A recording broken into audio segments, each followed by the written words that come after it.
I'm Elvis Mitchell, host of KCRW's The Treatment, sitting in tonight for Charlie Rose. Joining me now is Edward Norton. He is an actor, writer, director, producer. He even did some editing. His latest project is called Down the Valley. Here's the trailer for the film. He's also a member of Friends of the High Line, a group dedicated to the preservation and reuse of an abandoned elevated railway stretching across the west side of Manhattan. I'm pleased to welcome Ed Norton back to the table. Sorry you're sitting with me, but you know we got to make do. Not at all. It's a treat. I've seen Charlie a few times, and I'll see him again. But I haven't gotten to see you face to face in a while. It's good to see you, man. Let's talk a little bit about Down the Valley, because as you know, I've seen the movie a couple times now, and I feel like, and we've talked about this a bit, that so many of your movies are kind of about the way modern man is like not in touch with what's going on around him, and this seems to be another case of that. Would you agree a little bit? I definitely agree about this film. I think it's very much about people looking for authenticity. You know, people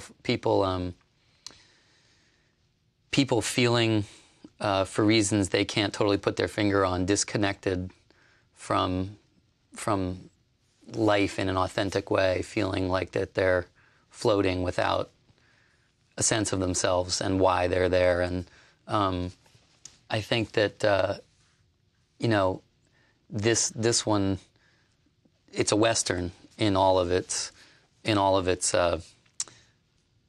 aesthetics and its narrative structures and even the types of characters and certainly the way it's framed and the way it's very much an epic, and everything. big movie. It is a very big film in its vision, but it is at heart, in a funny way, I think. It has a lot of kinship to a film like Fight Club, which is you've seen them both, obviously, and it couldn't be more aesthetically different as a film. The context that it's exploring is different, the spin is different, but at its heart, like, I actually find a lot of, when we were working on Down in the Valley, I feel the ghost of that other character sometimes, because it's also about somebody feeling numb and disconnected and looking for escape through fantasy, if necessary, desperate to escape the banality and lack of authenticity that he feels in his life. What I get a lot from seeing your films, and I really want to talk to you about this a bit here, is that sense that so many of us nowadays compartmentalize our lives. We're one person with this group of people, and one person with another group of people, and somebody else when we're by ourselves. And we can't find a way to join all these components of our character. And you played a number of these people, and I wonder what you find attractive about that. Well, I think it's all really well said, but I think, in a way, just by definition, everything you're saying is complicated. That what you just said, it's complex. Like people doing, you know, layers within layers that are in all of us, especially in the modern world. That's complicated, and just strictly as an actor, forgetting even what those stories mean to people, just the challenge of that as an actor is really compelling to me, because it's all a challenge of slow reveal of multiple layers in a person, and whether it's something tricky and for entertainment like Primal Fear, or whether on a much more substantive level it's something like Fight Club, where you are very slowly starting to see that there's a vein of madness in a way in this person. The challenge is how to build up a facade, how to present a facade, and then slowly peel it away. And that's interesting because it's psychologically rich, but it's also even interesting technically because movies are so fragmented in the doing. They're schizophrenic as it is, and they're often done out of order. And so literally, on a performance level, I like things that force you almost daily to recheck in with where you are you know, sometimes on these kinds of films, I find literally I almost have to put cards on a wall. Do you do that? Did you do that in this case? Yeah, I didn't in Down the Valley, but I did it with David Jacobson, literally an almost daily kind of a check-in, as in to say, like, how far along is this progress of revelation? You know what I mean? How much do we want to show here? And it's fine. It's fine. It's a lot of, you know, fine. it's very nuanced, that kind of work, so it's fun. Because as you're talking about this, I'm wondering how you kind of reconcile that to the fact that film is by nature something where you're shooting something that happened 2 weeks earlier in the film today, and then something. It's hard. Yeah. It's hard. I'm trying to remember how much in order we got to do Down in the Valley. I can't really remember. Fight Club was all over the place, but it's certainly one of the most challenging things about film as opposed to theater, say, is the tracking of a complicated character through a narrative that you're doing out of order, and you need good collaborators. I mean, you really do. You can do a certain amount, but that's one of those things where if you're not in sync with a director about, in essence, what's the nature of a moment, then you could be lost. You could be throwing something out that later he realizes, oh, I really needed more of this at this point. You need to be in tune, and it'll sound strange, but when you're shooting a movie, you're really providing the director with clay to sculpt later. You don't know what the film is going to be, and so sometimes with a movie like Down in the Valley, I find that you need to bracket things as a performer almost. You need to say, well, we're doing this scene where Harlan, my character in Down in the Valley, meets the girl for the first time in a gas station. Well, we don't know for sure where it needs to be pitched. Or let's take something later on in the movie, a scene where they're coming into their first level of conflict, but you're not quite sure how far do you want to take that. So you ought to do a few where it's a little gentler, some in the middle, and somewhere it's a little heavier because he may need to tweak it later. We actually have that clip, one of those clips you were talking about, the scene where Harlan is pumping gas and he meets the character played by Rachel Wood. Let's take a look at that now. You're saying so many things that have provoking so many questions in me.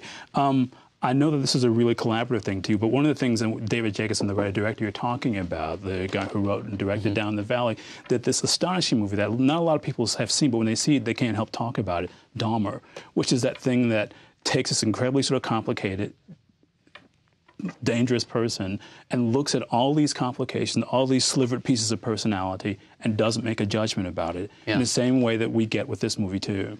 I think that's true, and I think that he's a really, really fascinating guy, David. He's a very deep thinker, and you hit it to me, which is that he's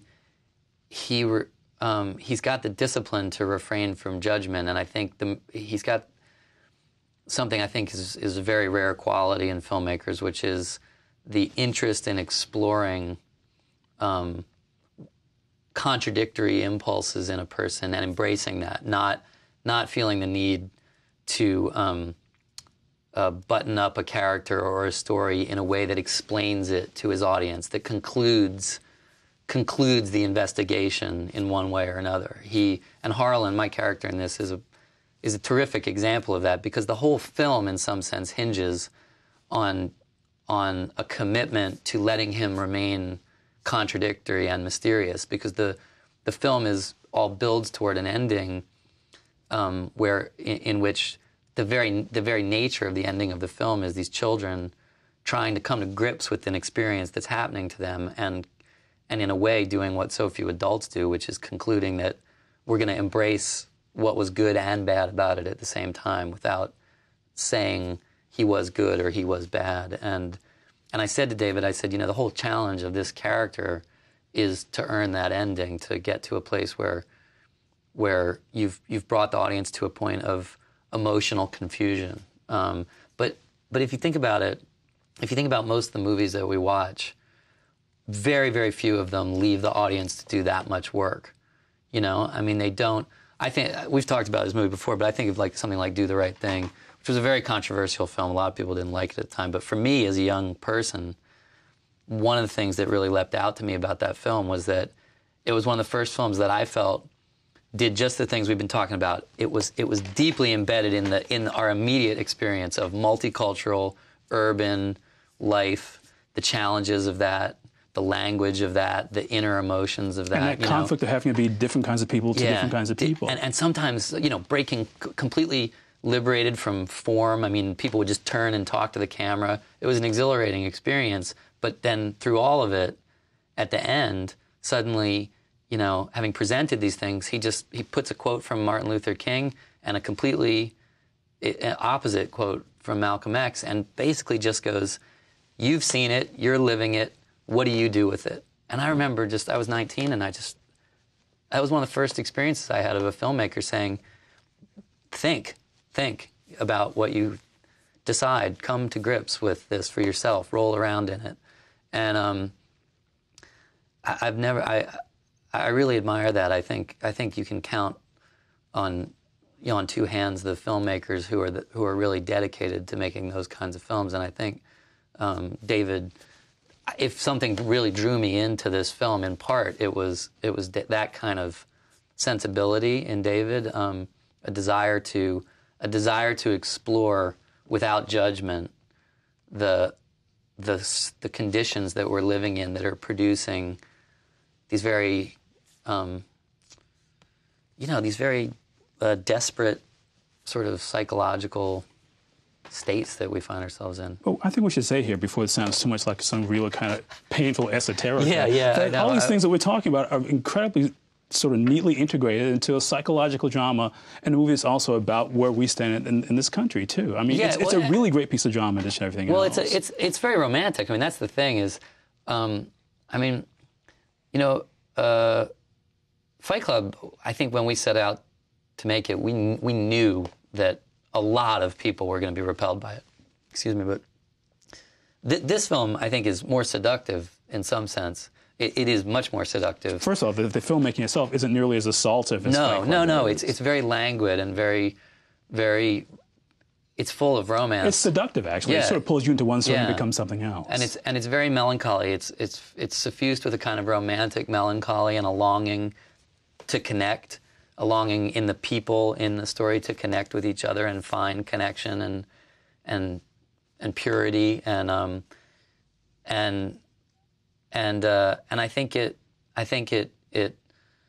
draws you in with a romance, like a romance that in some ways is tragic because it can't, like any forbidden romance, it can't last, it can't be, and it's not right on many levels, and yet you really feel why it's necessary and why it is right on other levels, and I think people can relate to that, But in the same way that a number of the characters you play have done, these are guys who sort of can't help but damage these things that they want by virtue of just touching them. Mm. And I think that definitely happens here. Well, fantasy is a really interesting thing because romantic fantasy can be a beautiful act. It can propel you or sustain you in circumstances that are unhappy. But at a certain point, if it doesn't integrate with reality, if it refuses to integrate with reality, it can cause a lot of But actually conflict, it can't. I mean, that kind of romance writ large in his head can't possibly be what he wants it to be anyway. And by virtue of trying to shape everything around him into this ideal, he ends up kind of ruining all that stuff too. Yeah.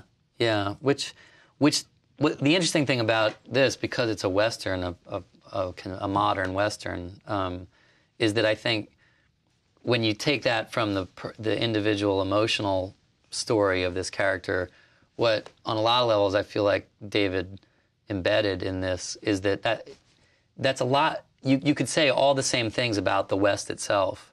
You could say like we've projected onto the West, to the myth of the American West, a kind of romance that it can't sustain anymore and probably never could, I mean, and that's really interesting to me too. I mean, I think people have been starting to deconstruct the fantasy of the West in movies ever since, like, even HUD or Unforgiven. You can go back to The Searchers even. Which is full of racism It has a racist lead character, and the movie doesn't make a judgment about him. I mean, he's the same racist at the end of the movie that he was at the beginning, and he's left alone because of it.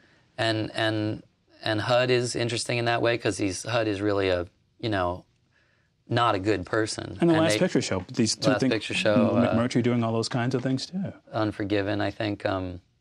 There's a lot of movies I think have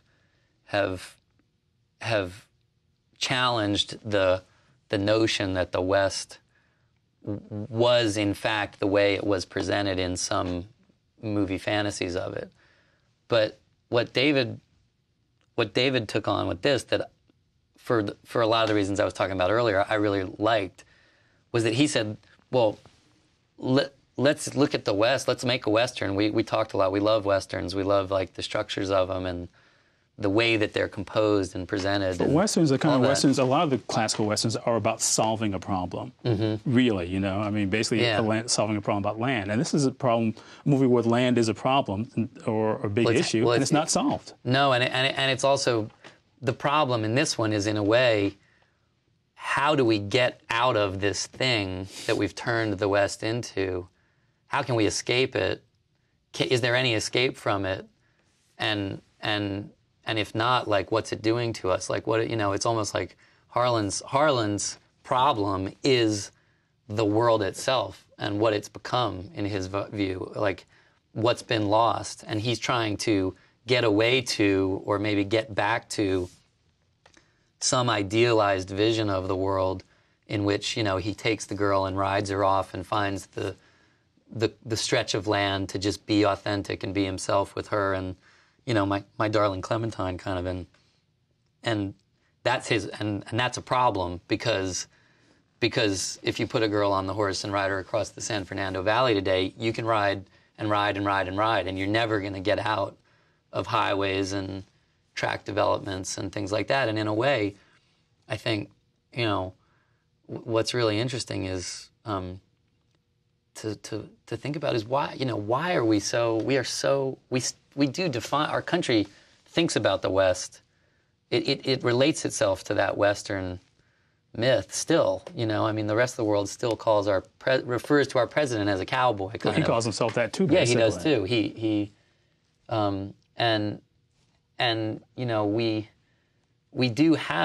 carry in us this frontier, this idea, I think, about like what the frontier offers. Like it's this chance of renewal. You know what I mean? It's the frontier. The West has always been this chance to remake yourself. Sure, this tabula rasa. You can go on and make your own message with it.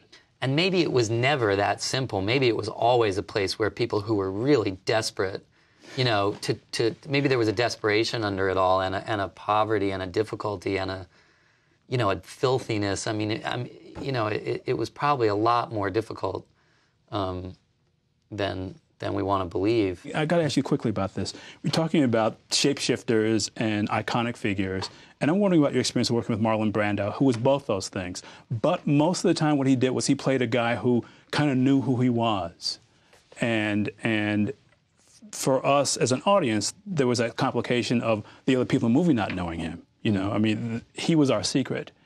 You get to work in different kind of ways where your characters have secrets from yourself. And in playing that kind of guy in a movie with him, I'm just wondering what that was like for you. I wish I could say that it was substantive enough to really make a comment on Marlon as an actor, but I'm not sure I can. I mean, I really only had a couple of scenes with him, you know. I didn't get to do that much with him. But I did find one of the things that was interesting about him, which I think is true of Robert De Niro too, who's in that, is that he's kind of incapable. Marlon was, he was very true, for want of a better word. He just, like, he was very present in the moment, whatever you were doing with him. I mean, he might be throwing you curveballs or having a little fun with it, but... Did he like doing that? I mean, was that part of the thing for him, to throw a curveball? Yeah, I think so. But it was bracing. I found knowing him to be bracing. Even he tests you. You know what I mean? I mean, he liked to test people, and I'm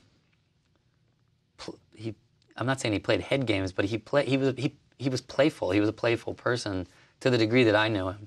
He was quick with a joke and playful, and I think as an actor he was playful. You know what I mean? I think my sense of him is that at some points in his career, some of his best work was done with people who were really able to persuade him to engage in it a little more rigorously. I mean, like Kazan, I think if you read about Kazan and working with Marlon, Kazan was so authoritative in a way, and he was someone I think Brando respected. And kind of a trickster, too, in the same way Brando was. Yeah, but also a guy, probably one of the few in Brando's career, I think, who Brando knew he had to knuckle down and listen to, and maybe with other people, the kind of protean,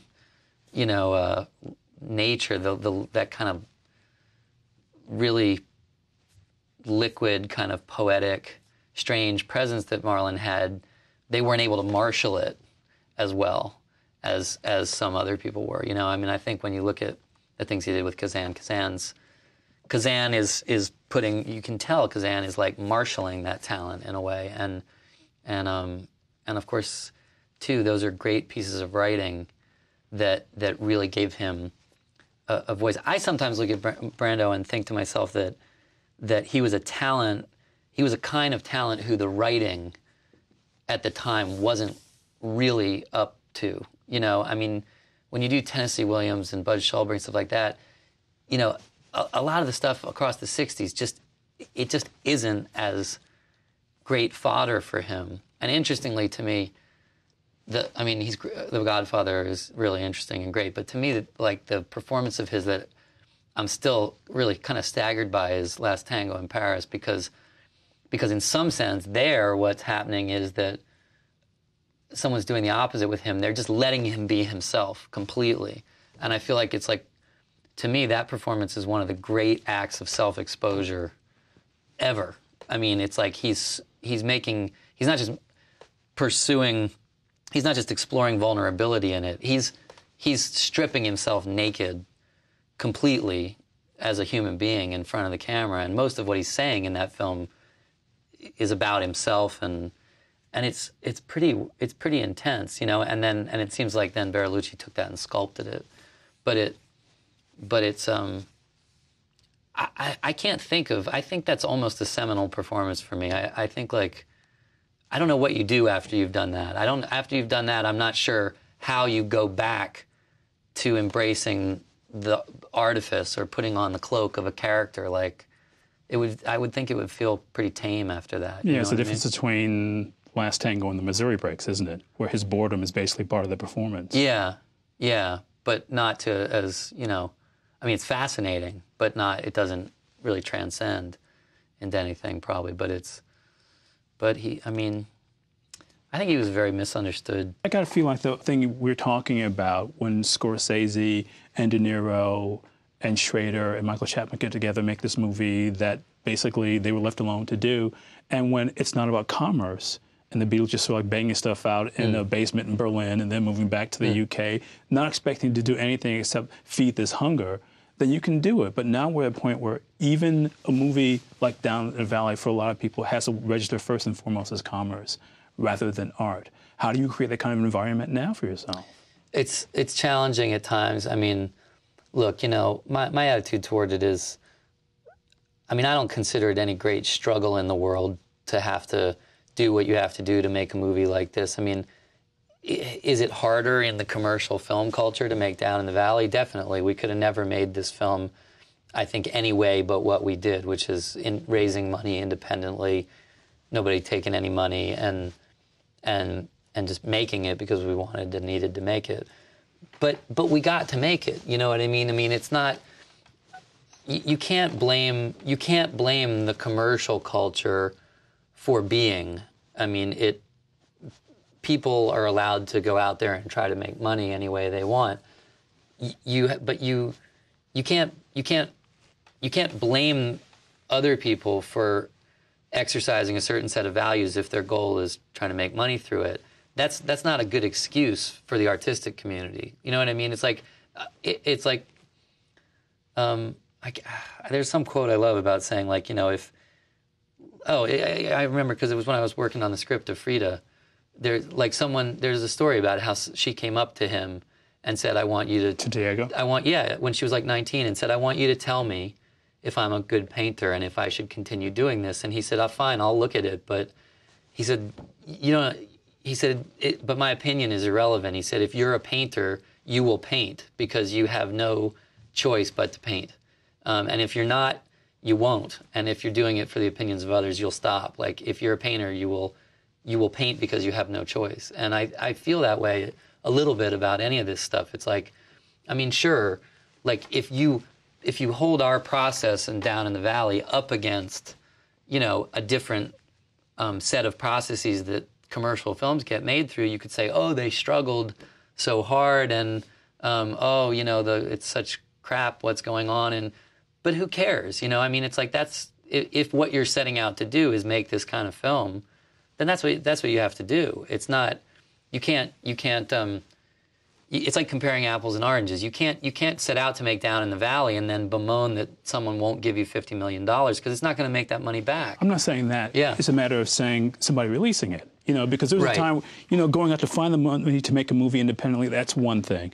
To bring it into the arena in which people look at it Definitely. and judge it about trying to release it. Oh, and it's a challenge. I mean, I was coming to you and others to say, you know, we need some eyes on this film. We need people like you who help interpret films for audiences, and who help advocate for these kinds of experiences to you know, affirm it in a way, or to say to people, yeah, you know, because we needed help getting it out, and we got that from a host of people, you know, yourself, from Peter Biskind, from some critics and things like that, and it got us there. You know, it got us there. It played this was probably, in fact, I would say Down in the Valley was the first and most distinct experience I've had of engagement with the critical community in a way that I actually thought was kind of about